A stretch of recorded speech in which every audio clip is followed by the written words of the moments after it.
Hello friends, welcome to Study Track. In this video, today we'll learn note making and summarizing for class 11th and 12th English paper. But before that, subscribe our channel.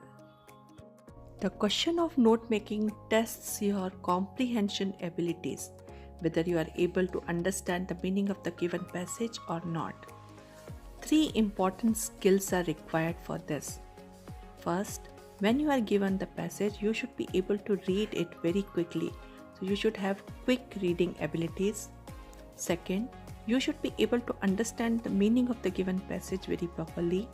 Third, you should be able to divide the passage into 3 broad subheadings. Besides this, there are 3 important points to remember. First, never use complete sentences in your notes. Always use phrases and clauses. Second, if some repetitive words are there in your passage, then you have to use abbreviations for them. And third, you will have to use indenting in your format. That I will be telling you with the help of the example. Let's learn note making with the help of this example. We have got this passage. This passage consists of 3 paragraphs. Now let us read the question. What is the question given here? Read the passage given below and answer the questions that follow. What we have to do in this? Make notes of the above passage using an acceptable format including abbreviations with suitable title, and make a summary of the above passage in not more than 80 words. Now the first thing that we have to do is to read this passage very quickly. Now let's start reading this. The small village of Somnathpur contains an extraordinary temple built around 1268 AD by the Hoysalas of Karnataka, one of the most prolific temple builders. Belur and Helbid are among their better known works. While these suffered during the invasion of the 14th century, the Somnathpur temple stands more or less intact in near original condition.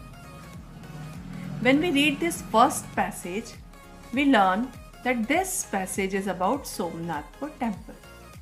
Now while reading the second passage, we'll come to know about the speciality of this temple.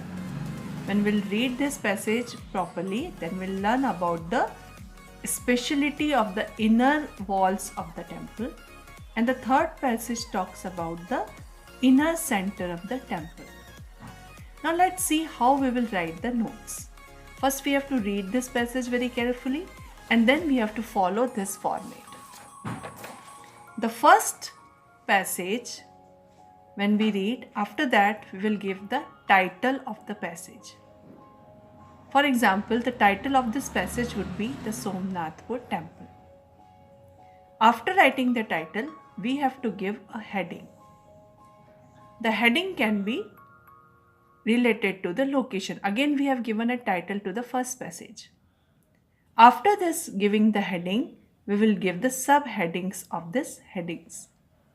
There we have to leave some space in between this. This is called as indenting. Headings we have to write in this manner, and subheadings we have to leave some space. And the note making has to be away from the margin. Now, as I've told you earlier that we don't have to write the complete sentences while making the notes. So we will be writing in clauses or phrases like this. The first paragraph, as we have read above, talked about the location of the temple. So the heading will be the location. Subheadings will be that it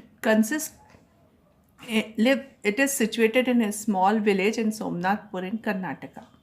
We are using dash here, we are not using complete sentence. Then further in the second line, we learn about that it was built around 1268 AD by Hoysalas. Then we also learn this information that it escaped destruction of 14th century, and Belur, Helbid are other works found. Now we come to the next passage. We'll make the notes of the next passage in this manner. Again, we'll read the passage very carefully. We'll give the heading in this way: speciality of the temple, outer beauty.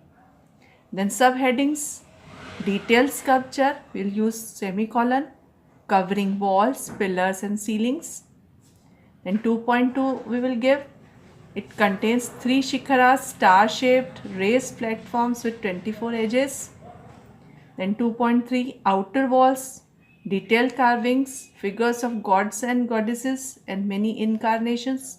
Here we have used some abbreviations like this. This word temple is again and again repeated, so we have used some abbreviations. Then let us come to the third paragraph. The third paragraph, again we will give the headings, the inner beauty and its design. Then its subheadings, again we will leave some space in between. We will not use complete sentences, and then we will make the notes in this manner. Temple commissioned by Minister Soma of Hoysal dynasty. 3.2 Kalyan Mandap, 3 corridors ending in shrine. 3.3 Shrine for Lord Krishna, Venugopal, Janardhan, Prasanna and Keshva. And 3.4 Amazing Perfection dash carved towers. In this way, we will be writing the notes based on that passage. After writing the notes, we have to give a box in which we have to list the abbreviations used in the passage. You can choose 4 or 5 words which are often repeated, and we can use some abbreviations for this. Like this, we have used temple, figure, detailed, ornamentation. In this way we can use some. So this completes our note making. After writing the notes, the next part is related to summary writing. The summary should be written in 1/3 of the passage. The notes which you have written, all these notes should be joined together by using some connectors, and in 1/3 of the passage you have to write the summary using suitable connectors, and the summary should be in the single paragraph, and you have to give the title of the summary also. So in this way we can write the note making question in the exam.